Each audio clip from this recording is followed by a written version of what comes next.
If you're at an early stage startup, you're in the right place. We should be able to get our startups over the hump and without guessing or throwing spaghetti.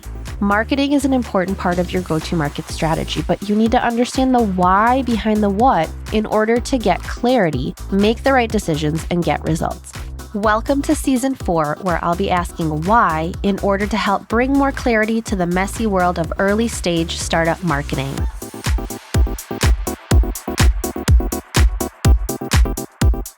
On today's episode, I spoke with Anna Furmanov about B2B marketing, customer voice, and GTM.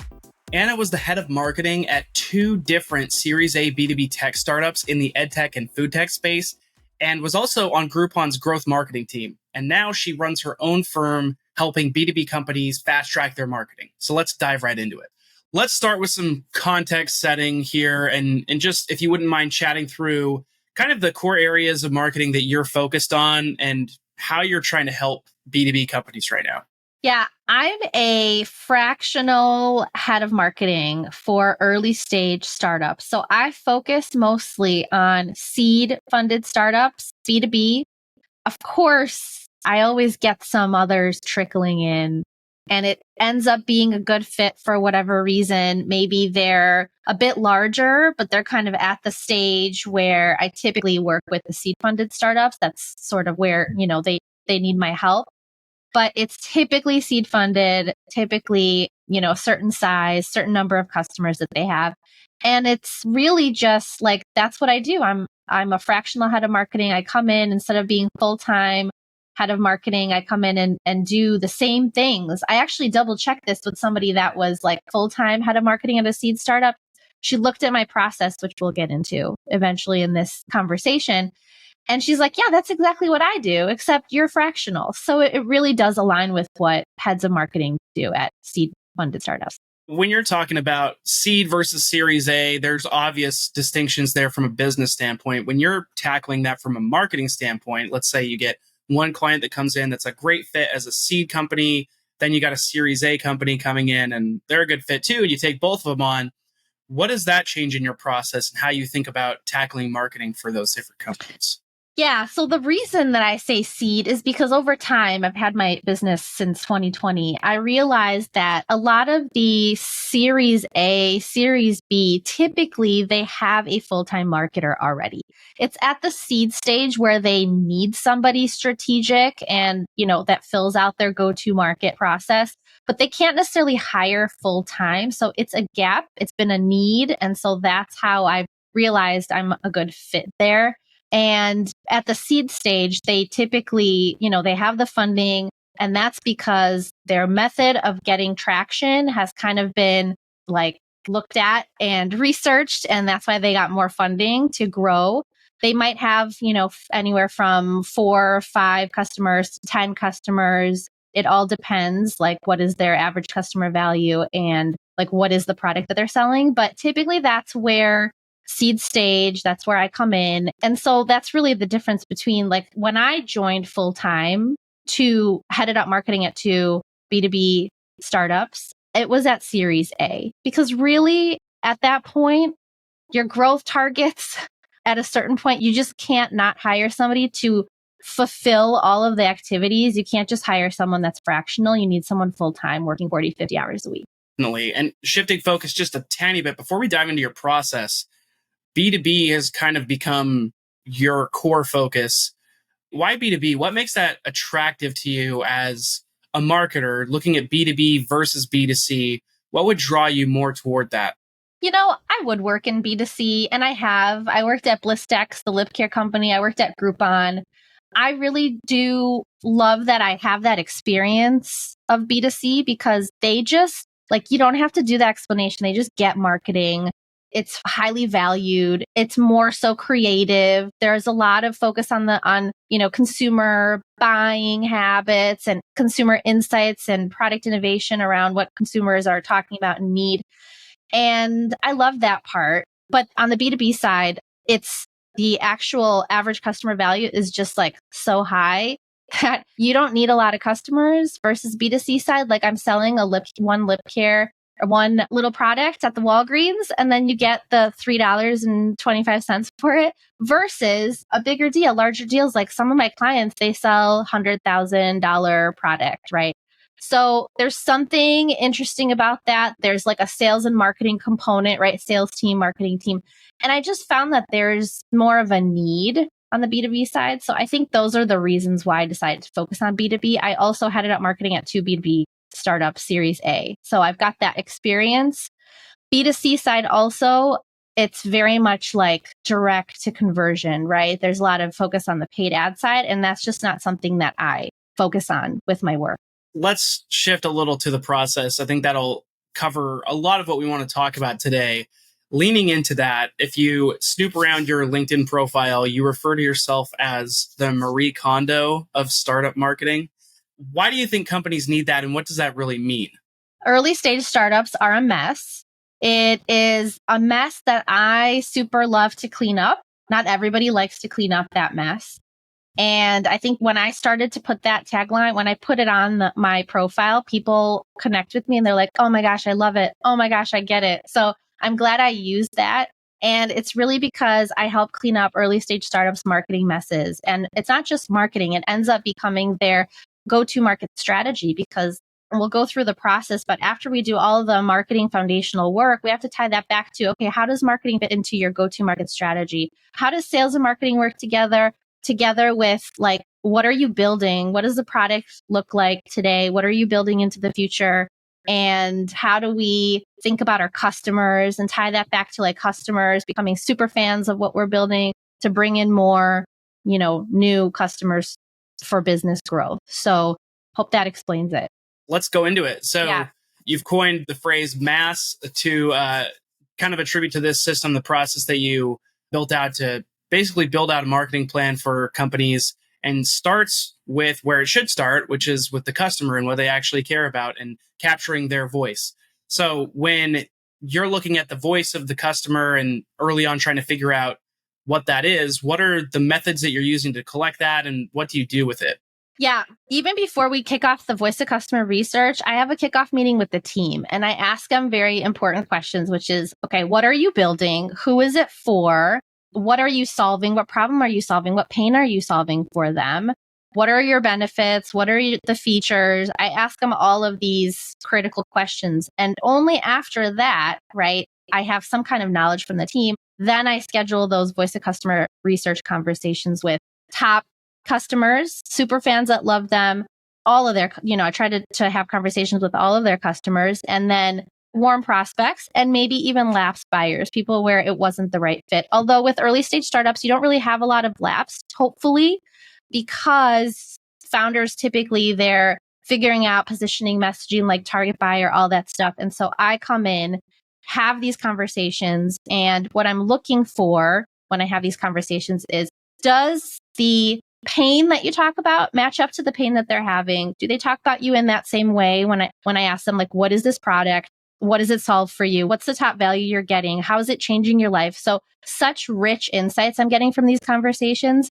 And then I pull the insights and it's like a common thread across all of the different folks I speak to. That common thread then helps me put that into like positioning, messaging, everything that we're going to then use in not just website copy, but also maybe their sales pitch deck, maybe their, other marketing collateral, sales collateral, where else they live online. So that's really important foundational work for the positioning and messaging. Yeah. So once you get to that point and you kind of know what customers actually say and what they really want, as opposed to the assumptions of the founder or the early team, what's the natural progression of what to do with that information and how to flesh out something that's a little bit more actionable? Yeah. So I work on this deck. I call it the marketing foundation deck. And it's something that I want to not just collect dust in a drawer or in your laptop, collect dust inside your laptop, but something that's usable by the whole team. So each slide is really like what it's bringing together. Why did you build this company? Why do you exist? Who are you for? What are you offering? Top benefits, top features, competitors analysis. Like I said, positioning, messaging that I got from voice of customer research. And then we also work then on keyword research. So figuring out like, okay, are we using the right terms and who else is using terms kind of similar? And do we need to create more website pages? And so this deck, not only is it usable by the team, but it's really helpful for if we're going to revamp the website. This is like the go-to place to help with putting copy on the website. What pages do we need, right? From the keyword research. Do we just have like the main 5 pages? Do we need any other ones? Creating new landing pages, maybe for blog content, right? Any specific keywords that we should focus on for blog content. So that's just the natural progression then from voice of customer research into this marketing foundation deck, which is then used to start thinking about like, what pages do we need for the website and maybe for, blog article content. How often is it when you're working with companies and going through this early part of this process that you come across things that they've literally never thought of versus things that they kind of know they should do, but they just haven't? Yeah. So many times I told you I do that kickoff meeting and I say like, why do you exist? Who are you for? What are you offering to them? Benefits, features, all that stuff. And then I talk to the customers, top customers, super fans, right? Prospects. And what I find is there's like these things that they haven't actually figured out from these conversations because they never actually had the conversations in a systematic way. So I pull out things that maybe like, oh, that's a top value. We haven't really talked about that. Oh, we should really focus on that as a top benefit of our product because it's apparently really important to a lot of these buyers. So things like that. It's like you go to the team, you talk to them, they tell you what they think, and then you just go back to the customer and you double check. Like, is that the right positioning? Is that the right messaging? And there's key things that then we need to talk about for positioning messaging that we need to tweak. Yeah. So up until this point, we've talked about a lot of things that end up getting written down or displayed as text somewhere, messaging. We were talking about your positioning in the market, keyword research, all these things. On the flip side, how do you think through the visual aspects of marketing for the company? Maybe walk us through how you navigate design or personality for these brands so that it kind of comes through on their website and beyond. It is so important. I cannot reiterate this enough, just based on typically you're in a crowded space. Typically, a lot of folks like are saying the same thing. They're trying to position themselves. They're trying to solve a similar pain point. And especially in that example, you really need to stand out. And the way you do it is you need to look at what is the competition saying? What does the competition look like? Because you want to look very different, right? And be more memorable. So what I work on next typically is a brand design guide. We start working on that fairly early on. Like we start talking about the competition fairly early on. That happens in the kickoff meeting. And we look at what they're saying, what they look like, so that then we can talk about, okay, what are our colors? What are our visuals? What's our personality? And just because you're a B2B tech startup and your ACV is 100K, right, doesn't mean that you can't have a personality. You absolutely need to have a personality because the company is made up of people. So everyone should have a personality. And so it might be that like if you're a security tech startup, you want to be more serious. That's fine. But that's still something that you need to decide. And then based off of that, you decide on what visuals you want to show, right? And so we talk about like whose websites we love, whose websites we hate. What do we love about it? Why do we love it? What do we hate about it? Why? And then this helps guide the designer on like mood boards. And then mood boards is something where we start like, okay, what do we want to go dark, bold colors? Do we want to go light, serious, playful? So all that stuff is really important. And honestly, I love that part of the process. It's important, but it's fun. And I can't reiterate enough how important it is as part of this process.